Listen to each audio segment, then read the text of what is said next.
बिहार के नियोजित शिक्षक काफ़ी कंफ्यूज हैं।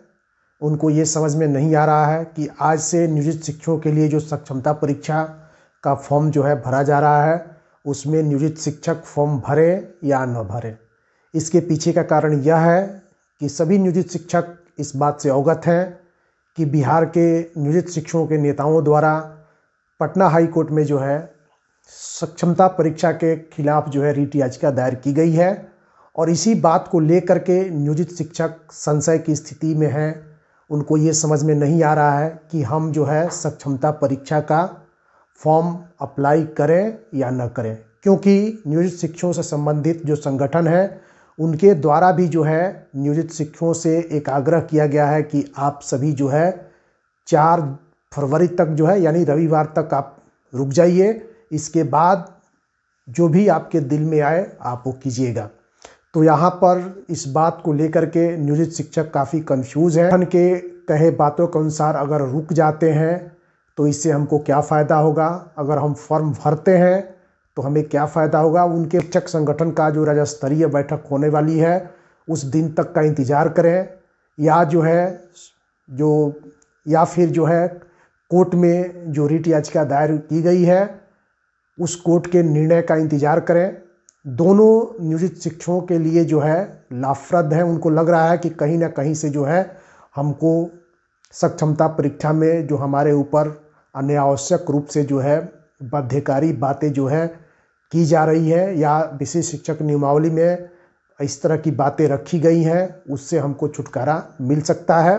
तो नमस्कार दोस्तों, मैं अनिल कुमार शर्मा आपका स्वागत करता हूं Anil Sharma GB YouTube channel पर। अगर आप मेरे इस चैनल अनिल शर्मा जीबी पर पहली बार विजिट कर रहे हो तो आपसे आग्रह है कि आप मेरे इस चैनल अनिल शर्मा जीबी को सब्सक्राइब कर लें, ताकि मेरे द्वारा जो भी वीडियो बनाई जाए उसका नोटिफिकेशन आपके पास सबसे पहले पहुंचे और आप मेरे वीडियो को देख सकें।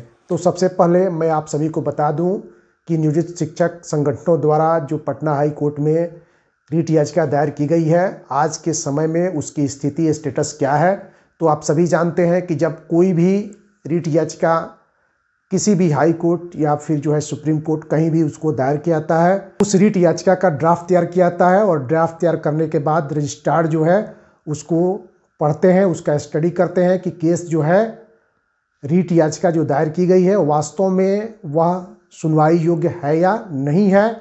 तो जो नियोजित शिक्षक संगठनों द्वारा रिट याचिका पटना हाई कोर्ट में दायर की गई है उसका जो है ड्राफ्ट तैयार हो गया है। रजिस्ट्रार द्वारा जो है उसको ड्राफ्ट तैयार करके पढ़ लिया गया है और साथ ही साथ जो है केस नंबर भी प्राप्त हो गया है। अब केस नंबर प्राप्त होने के बाद कितना समय बाद जो है यह रिट याचिका जो है न्यायाधीशों के टेबल पर जाएगी, इसकी कोई निश्चित जो है टाइमिंग नहीं है, लेकिन ऐसी आशा व्यक्त की जा रही है कि यह जो है केस लगभग अगर बहुत जल्दीबाजी किया गया इसमें तो शनिवार तक या फिर जो है अगले सप्ताह यह जो है माननीय न्यायाधीशों के टेबल पर जो है चली जाएगी। ऑप्शन मांगने के पीछे मुख्य उद्देश्य यह है कि नियोजित शिक्षक जब सक्षमता परीक्षा पास करेंगे तो उन्हें जो है इन 3 जिलों में कहीं भी भेजा जा सकता है। दूसरी आपत्ति नियोजित शिक्षक संगठनों की यह है कि उन्हें जो है TRE 1 और TRE 2 लेवल के प्रश्न जो है दे करके सक्षमता परीक्षा में बैठाया जा रहा है, लेकिन आप सभी जानते हैं कि TRE 1 और TRE 2 के जो अभ्यर्थी थे वह सिर्फ जो है कॉम्पिटिटिव एग्जामों में लगे हुए थे, वो अपना सारा समय परीक्षा की तैयारी में लगा दिया करते थे। वहीं दूसरी तरफ अगर हम नियोजित शिक्षकों की बात करें तो नियोजित शिक्षक काफ़ी दिनों से विद्यालय में पठन पाठन का काम कर रहे हैं। कॉम्पिटिटिव एग्जाम की तरफ से जो है टूट चुका है और उनके ऊपर बहुत सारी जिम्मेवारियां जो है आ चुकी है, लेकिन यह अफवाह फैलाया जा रहा है कि नियोजित शिक्षक परीक्षा देने के डर से जो है सक्षमता परीक्षा का विरोध कर रहे हैं। तो इस तरह की बात बिल्कुल नहीं है। नियोजित शिक्षकों ने यह मन बना लिया है कि हम जो है सक्षमता परीक्षा देंगे और राज्यकर्मी का दर्जा प्राप्त करेंगे, लेकिन हमारे ऊपर जो है जो अनावश्यक ये बातें थोपी जा रही है हम इसका विरोध कर रहे हैं। कहते हैं कि नियोजित शिक्षकों की जो परीक्षा हो रही है वो CBT मोड में होने जा रही है, जबकि नियोजित शिक्षक कंप्यूटर से अनजान है, उनको जो है कंप्यूटर के बारे में इतनी जानकारी नहीं है। जबकि BPSC TRE 1 और TRE 2 का जो एग्ज़ाम हुआ उसमें जो अभ्यर्थी थे वो बहुत सारे अभ्यर्थी कंप्यूटर जानने वाले थे, लेकिन उनको जो है सीबीटी मोड में परीक्षा देने के लिए बाध्य नहीं किया गया, जबकि नियोजित शिक्षकों को सीबीटी मोड में परीक्षा देने के लिए कहा जा रहा है। तो मुख्य रूप से इन्हीं 3 बातों पर जो शिक्षक जो है सक्षमता परीक्षा के विरोध में जो है पटना हाईकोर्ट में गए हैं। अब रही बात कि नियोजित शिक्षक परीक्षा फॉर्म भरें या न भरें, तो आप स्वयं जो है विवेकशील है, आप में इतनी चेतना है कि आप सोच सकते हैं कि हमें फॉर्म अप्लाई करना चाहिए या हमें कुछ दिन तक इंतजार कर लेना चाहिए। मालूम है कि नियोजित शिक्षकों को राज्यकर्मी बनने के लिए यह एक सुनहरा अवसर जो है प्राप्त हुआ है। इस अवसर को आपको किसी भी तरह जो है खोना नहीं है। निश्चित रूप से आपको सक्षमता परीक्षा के लिए फॉर्म अप्लाई करना है, चाहे इस बार आप इस परीक्षा में उत्तीर्ण हो या अनुत्तीर्ण हो, क्योंकि जब आप इस परीक्षा में बैठेंगे तभी आपको ये पता चल पाएगा कि इस परीक्षा का सिलेबस जो है कैसा रहा। उसी के अनुसार आप दूसरी बार इस परीक्षा के लिए तैयारी कर सकते हैं। लेकिन अगर आप शिक्षक संगठन के साथ हैं तो निश्चित रूप से आपको 1-2 दिन जो है इंतजार कर लेना चाहिए। साथ ही साथ सक्षमता परीक्षा का फॉर्म फिलअप करते वक्त आपको बहुत सारे जो है प्रमाण पत्रों की आवश्यकता पड़ेगी। प्रमाण पत्र बनवा लिया है तो कोई बात नहीं, अन्यथा ये प्रमाण पत्र बनवाना आपके लिए बहुत जो है टेढ़ी खीर के समान है, क्योंकि जो नियोजित शिक्षक है या अन्य शिक्षक है उन्हें विद्यालय जाने का समय जो है 9 बजे है। वो विद्यालय 9 बजे पहुंच जाते हैं और पुनः वह विद्यालय से 5 बजे लौट रहे हैं। इस अवधि में सारे जो है कार्यालय जहां से आपका जन्म प्रमाण पत्र या फिर जो है आवास प्रमाण पत्र या अन्य प्रमाण पत्र बनाए जाते हैं उस समय बंद हो जाते हैं। तो निश्चित रूप से यह मुश्किल कार्य है। अगर आपने इन सभी प्रमाण पत्रों को अभी तक नहीं बनवाया है तो आप इसमें अभी से लग जाइए। आपके मन में किसी प्रकार का कंफ्यूजन नहीं होना चाहिए कि हम फॉर्म अप्लाई करें या न करें। आपको हर हाल में फॉर्म अप्लाई करना है। आप 1-2 दिन तक जो है इंतजार कर सकते हैं, देख सकते हैं कि आपके संगठन के लोग जो है इस पर क्या निर्णय लेते हैं। संगठन द्वारा जो समय दिया गया है आप उतना दिन तक वेट कर सकते हैं और उनके द्वारा क्या निर्णय लिया जा रहा है, अगर वो निर्णय आपके हित में है तो बहुत अच्छी बात है। आप अभी भी स्वतंत्र हैं। अगर आपकी तैयारी अच्छी है, आपको लग रहा है कि हमें परीक्षा देने में किसी प्रकार की दिक्कत नहीं होगी, तो आप कभी भी परीक्षा के लिए फॉर्म भर सकते हैं।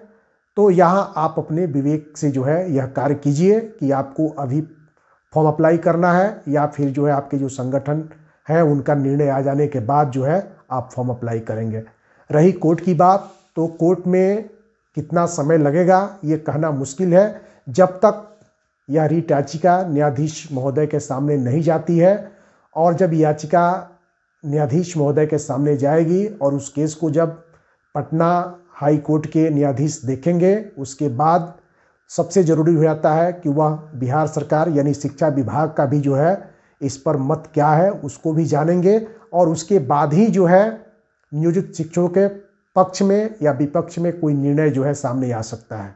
जहाँ तक मेरी समझ है, कोर्ट में यह याचिका, कोर्ट में सक्षमता परीक्षा संबंधित याचिका तो दायर कर दी गई है, लेकिन इसमें कम से कम 1 सप्ताह का जो है समय लग सकता है। अब आपको देख लेना है कि आप 1 सप्ताह तक रुक सकते हैं या इसके पहले जो है आप फॉर्म भरना सही समझते हैं, ये आपके ऊपर डिपेंड करता है। दूसरी तरफ बहुत सारे हमारे नियोजित शिक्षक कंफ्यूज हैं कि हम जो है परीक्षा को लेकर के बीपीएससी के माध्यम से TRE 1 और TRE 2 का अगर प्रश्न पत्र देखेंगे तो इसमें अधिकांश प्रश्न जो है जो हमारे सरकारी विद्यालय में किताब पढ़ाए जाते हैं उन्हीं से जो है ज़्यादातर प्रश्न जो है पूछे गए हैं। तो आप निसंकोच अगर 1 to 5 के शिक्षक हैं तो आप कम से कम 3 से लेकर के 8 तक की जो किताबें हैं उसको आप देख लें। वहीं अगर 6 to 8 के जो शिक्षक हैं उनको जिस विषय से उनकी जो है बहाली हुई है उनको उस पर विशेष रूप से ध्यान देना है और बाकी विषय के लिए या बाकी जो ये आप जो है कम से कम 6 to 9, 10 तक की किताब जो है आप देख सकते हैं। और 9, 10 के जो शिक्षक हैं, मेरे कहने का मतलब यही है कि जो भी आप विद्यालय में किताब पढ़ा रहे हैं उस पर अगर आप फोकस करते हैं तो कम समय में आपकी तैयारी जो है अच्छी हो जाएगी, क्योंकि इस समय मार्केट में किताबों की कमी नहीं है। और आप सभी जानते हैं कि जो लंबा समुद्र जो है कम समय में पार करना चाहता है, निश्चित रूप से वह आधे रास्ते में थक जाता है और समुद्र जो है पार नहीं कर पाता है। तो आपके पास समय कम है। अब आप अपने विवेक से कैसे तैयारी करेंगे, ये आपको निर्णय लेना है कि कम समय में आपकी तैयारी जो है अच्छी हो जाए। क्योंकि अगर आपका मेधांक अच्छा रहता है तो निश्चित रूप से अभी तक जो जानकारी प्राप्त हो रही है उस जानकारी के अनुसार आपका जिला आवंटन जो है नज़दीक होगा। मैं आपको बता दूं कि बिहार शिक्षा परियोजना द्वारा जो है सभी जिलों को माह जनवरी के लिए ऐसे मद से जो है आवंटन प्राप्त हो चुका है। अब आपको जो है काम ये करना है कि आप अपने विद्यालय से प्रखंड में जो है नेगेटिव पॉजिटिव जो विवरणी होता है उसको भिजवाइए और अपने प्रखंड से जल्द जो है नेगेटिव पॉजिटिव विवरणी बनवा करके जिले में भेज दीजिए, ताकि माह जनवरी का भुगतान जो है ससमय हो सके और आपका वेतन जो है बहुत जल्द आपके खाते में आ सके। तो दोस्तों, आशा करता हूं कि आप सभी को ये वीडियो पसंद आई होगी। अगर आपको ये वीडियो पसंद आई हो तो निश्चित रूप से आप इस वीडियो को अधिक से अधिक लाइक करें, कमेंट करें और शेयर करें। तो फिर मिलते हैं किसी अगले वीडियो में, तब तक के लिए नमस्कार।